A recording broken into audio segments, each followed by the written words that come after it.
Farm Week is a production of the Mississippi State University Extension Service.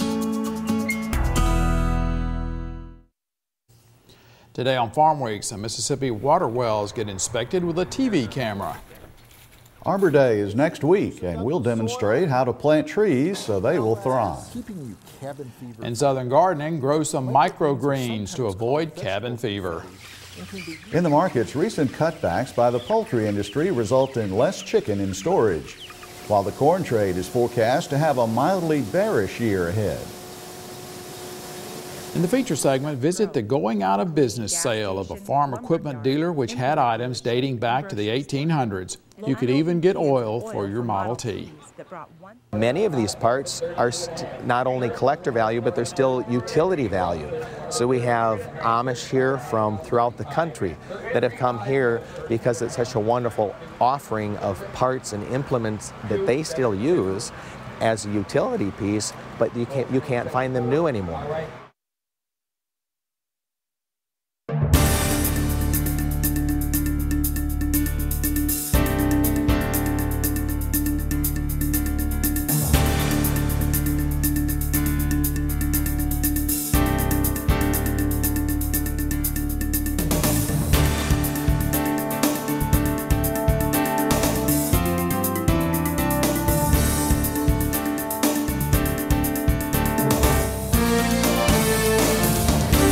Good day, everyone. I'm Leighton Spann. And I'm Artis Ford. Welcome to Farm Week. There have been some major developments in how animals raised in confinement may be treated in the future. Leighton, it concerns U.S. egg and pork production. One move is being made by a large private company while the other is being put before the Congress. The Austin Daily Herald reports that Hormel Foods will start this year to phase out the use of sow gestation crates by the year 2017. The company has crates at 3 farms located in Arizona, Colorado, and Wyoming. Gestation crates allow the sow to stand up and lay down, but not to turn around. These crates are presently banned in 7 states. Last week, legislation was introduced in the U.S. House of Representatives that would dramatically change the way eggs are produced in America. After a phase-in period, the proposed legislation would double the amount of cage space per bird and provide perches, nesting boxes, and scratching areas. Eggs could also be labeled as to how they were grown. A single federal standard is being supported by the United Egg Producers, whose members reportedly own 95% of the nation's egg-laying hens. This would avoid a patchwork of different requirements being mandated by individual states. The Mississippi State University Extension Service and the University of Kentucky inspected some Mississippi water wells recently and took water samples. Their work is part of the Southern Regional Water Program. It is inspecting rural water wells and seeing how they affect groundwater quality.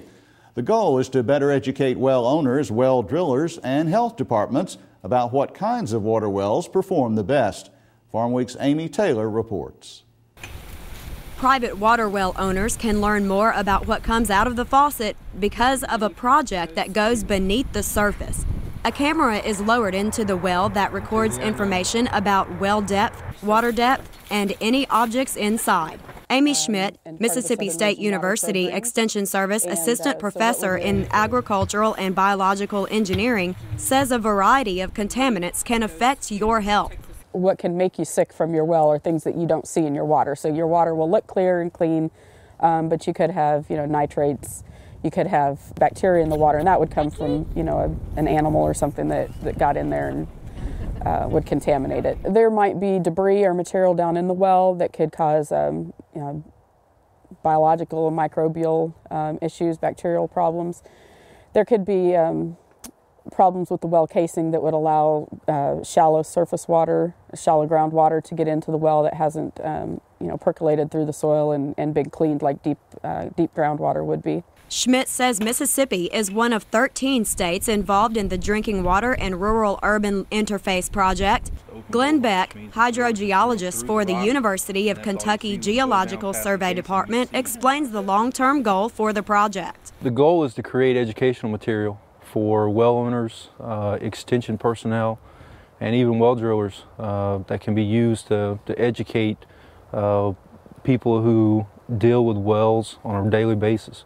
That education material can range from well maintenance material, how to maintain your well to have good water quality, construction issues if you have cracked casing or if a pump goes out, who do you need to call to get the pump repaired, those types of issues. Beck says the project is funded through the Southern Regional Water Program, which is a partnership of the USDA and land-grant colleges and universities. From Starkville, Mississippi, I'm Amy Taylor reporting.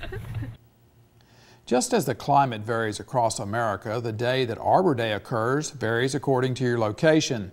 The second Friday in February is Arbor Day in Mississippi. That's this coming Friday, February 10th. Arbor Day occurs in the winter because the winter is the best time to plant most trees. Next, Area Forester John Kushla with the Mississippi State University Extension Service gives us some planting advice and some tree suggestions. Extension Area Forester John Kushla says winter is a great time to plant trees since it will allow them to get off to a great start before the grueling hot days of summer. Seedlings are usually available 3 ways: bare root, potted, and ball and burlap. If it's potted material, from October to about May. If it's bare root material, you're looking at planting between December and mid-March. When it comes to planting bare rootstock, dig a hole big enough to accommodate the roots without bending them. You'll also want to make sure you don't plant it too deep. And then in terms of planting depth, you want to look for this portion where the stem joins the root. This is the root collar, and this is where the ground level should be ultimately set. With potted or ball and burlap seedlings, you dig the hole 2 to 3 times as wide as the pot or ball. You want to lift the plant out. I like to shake off gently the planting medium that is there so that the soils will the roots will make contact with as much of the native soil as possible.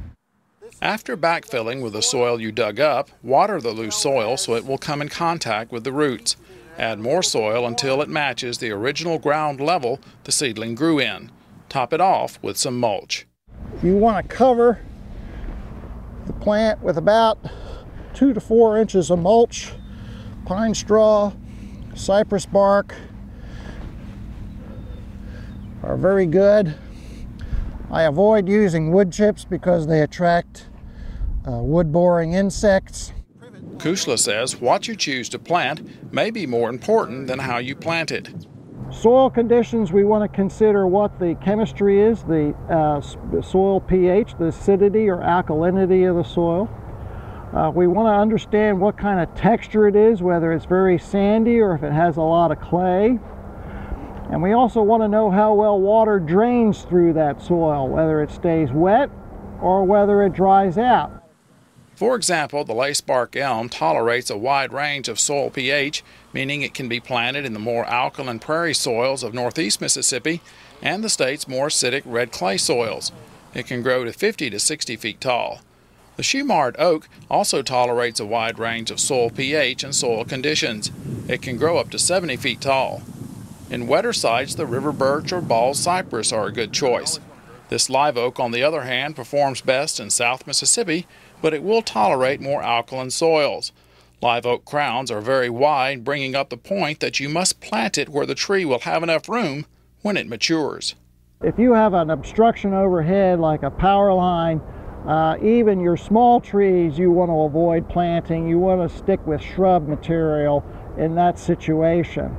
If you're planting a tree near a structure, you also need to consider not only how tall the tree is going to grow, but also how wide that its crown is going to spread. Kushla says you should also make sure the tree is planted so its roots won't eventually buckle up driveways, sidewalks, or building foundations. Now, you can get trees for planting from commercial nurseries, but next Friday, February 10th, a lot of soil and water conservation districts and county offices of the Mississippi Forestry Commission will be giving out trees for free. Call them to find out where. Well, does cabin fever affect you each winter? In this week's Southern Gardening segment, Extension horticulturist Dr. Gary Bachman shows us how indoor gardening with microgreens can relieve the symptoms.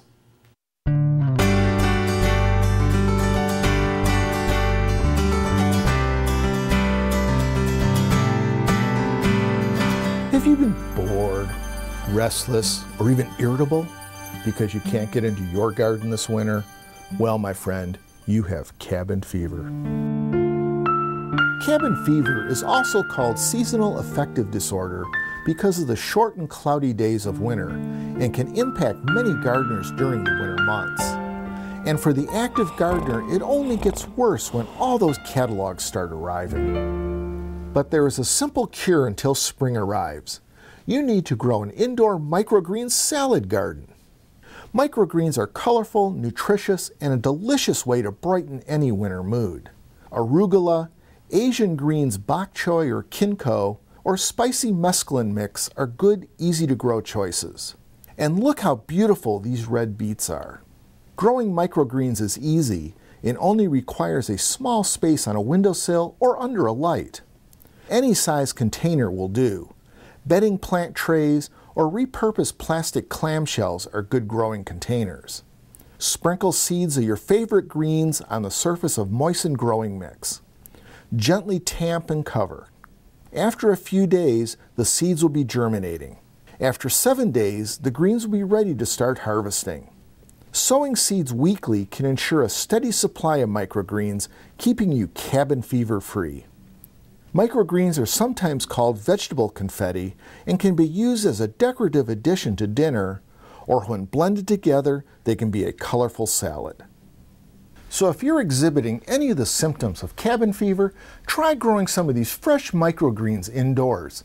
You'll scratch that gardening itch, as well as having some tasty salads. I'm Gary Bachman for Southern Gardening.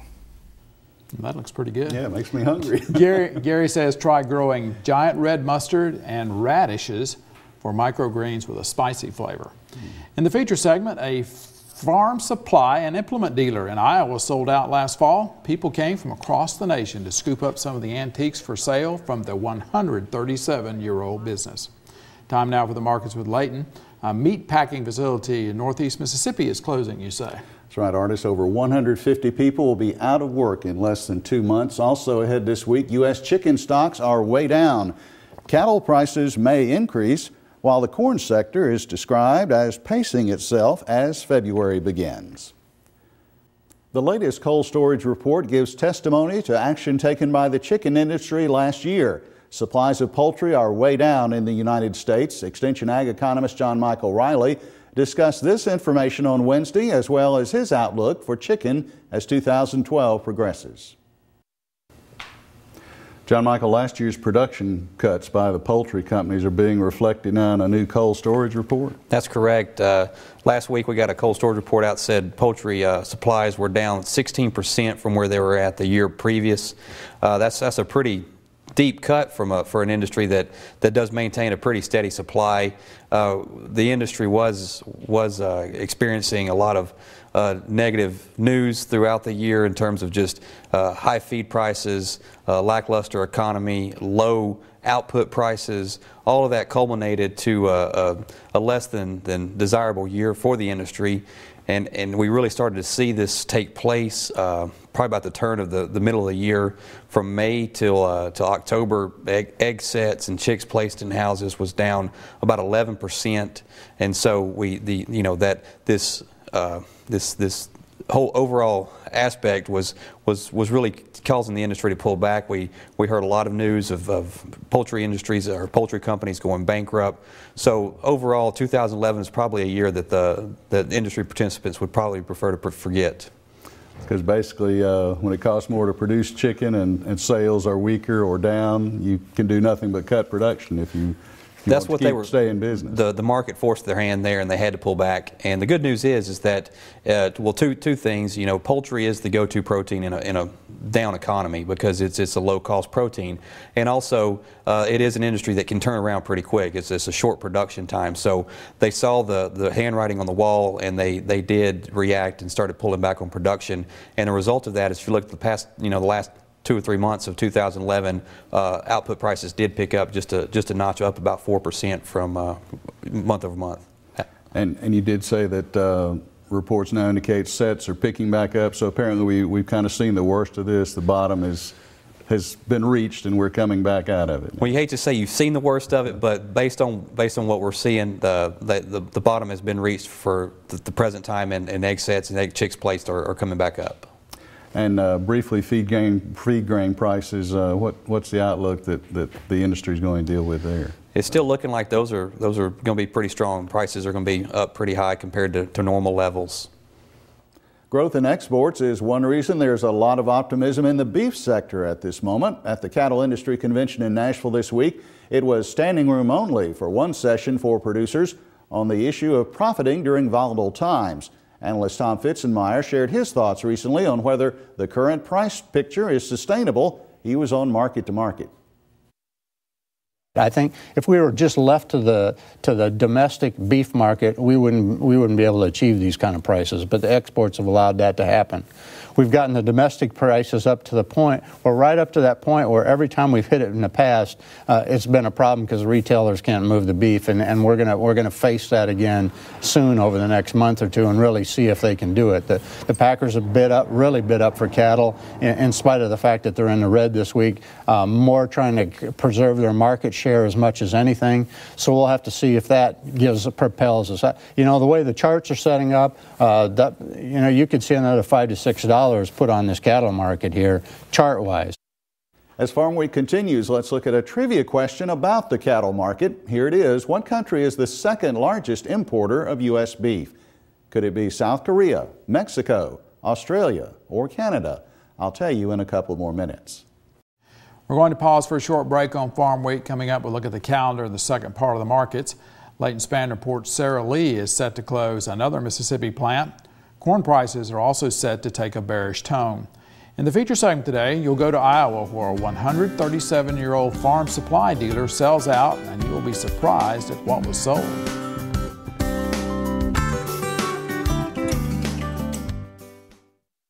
At Mississippi State University, Extension is reaching beyond the college campus and impacting adult education.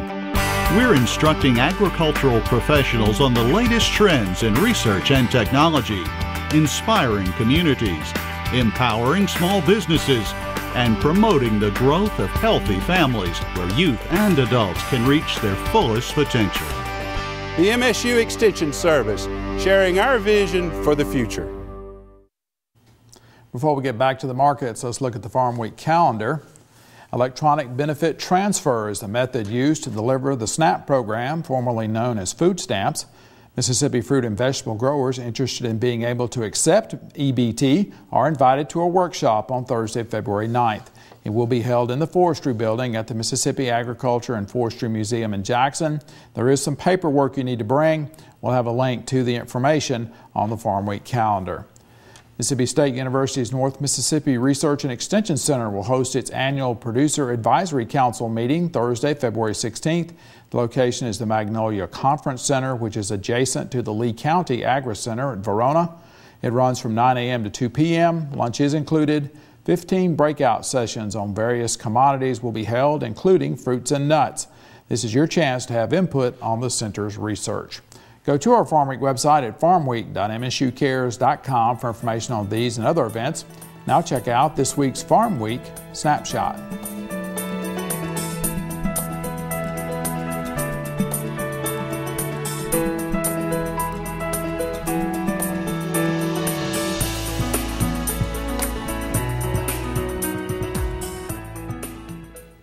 A Sara Lee plant that's been operating in northeast Mississippi for 15 years is closing up March 30th. The facility in Shannon, just south of Tupelo, produced Brian Smokey's cocktail sausages. 155 people will lose their jobs as Sara Lee continues its efforts to, quote, consolidate resources and simplify operations. The processing of Brian Smokey's is being moved to existing Sara Lee plants in Kentucky and Missouri.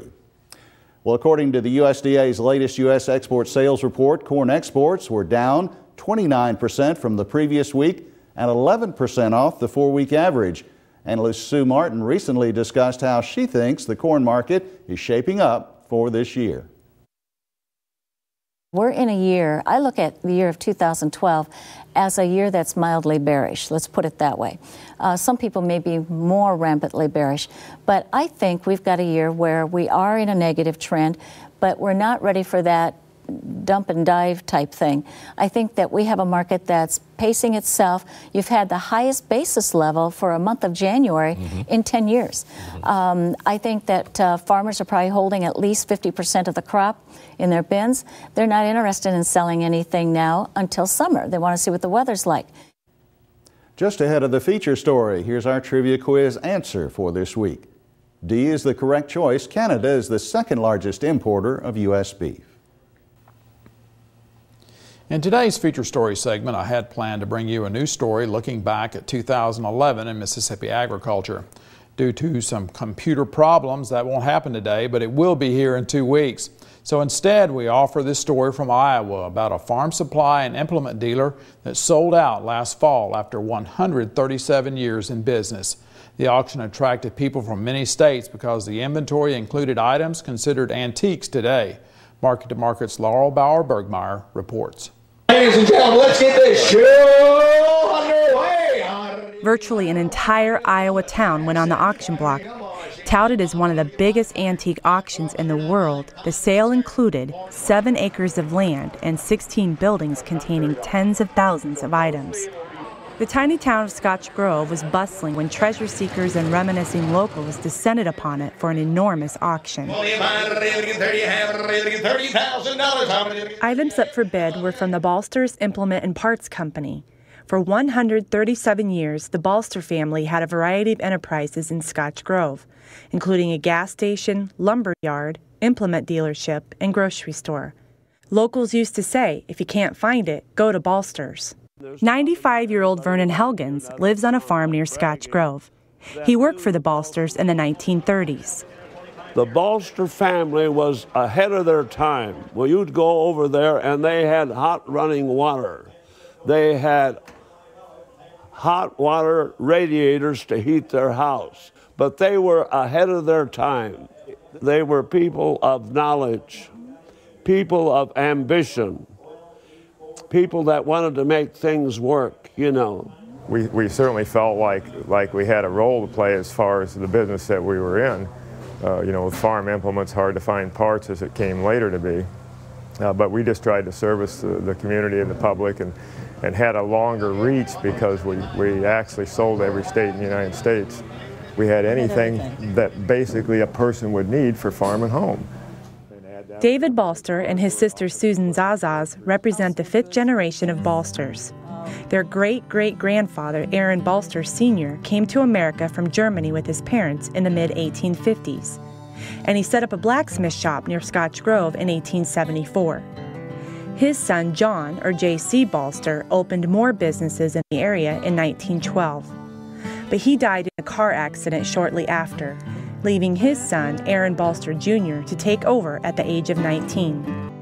So we went back 3 centuries worth, 1800s, 1900s, and 2000s. And I think the thing that I think the family and Susan and I definitely have appreciated is at least for a moment this week, people got to appreciate that history. David and Susan say the business meant everything to their dad, Les, who ran Balster's Implements and Parts Company with his father, Aaron Jr., and then on his own for 69 years. After he passed away in 2009, the family decided it was time to end the business and called in an auction company to stage a once-in-a-lifetime sale. Graff Auction Company, based in Minnesota, was the lead auctioneer for the Balster sale. When the auction crew arrived 7 weeks before the sale, the Balster buildings were bursting at the seams. Workers struggled to walk between stacks and stacks of merchandise. They found hundreds of thousands of retail, wholesale, and service items on the shelves and floors, many still in their original packaging and displays. Many of these parts are not only collector value, but they're still utility value. So we have Amish here from throughout the country that have come here because it's such a wonderful offering of parts and implements that they still use as a utility piece, but you can't find them new anymore. Items sold included vintage signs from the 1920s, sickles and shovels from the 1940s, and unopened cans of oil for Model Ts that brought $1,800 apiece. These are cross buck saws, 5'6" and 5 footers. You'll never see anything like this again, any kind of sale like this again, so pretty neat to be part of it.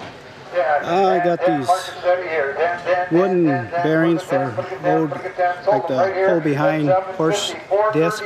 Graph Auction Company said it received emails and phone calls from interested parties all over the world. Even the Smithsonian Institute called about the Balsters sale. While seeing their family's business come to an end is bittersweet for the Balsters, they find solace in the legacy their father and generations before him established as the main proprietors of Scotch Grove, Iowa. On the core of it, I think he would be happy with what's happened, just with the recognition and the fact that people care. You can watch this story again on our Farmweek website. That's farmweek.msucares.com. We'll also have a link to the Market to Market website where you can see the story as well as read the script. That's farmweek.msucares.com. Well, we are at the end of Farm Week for this week. On our next show, the Mississippi Tree Farmer of the Year.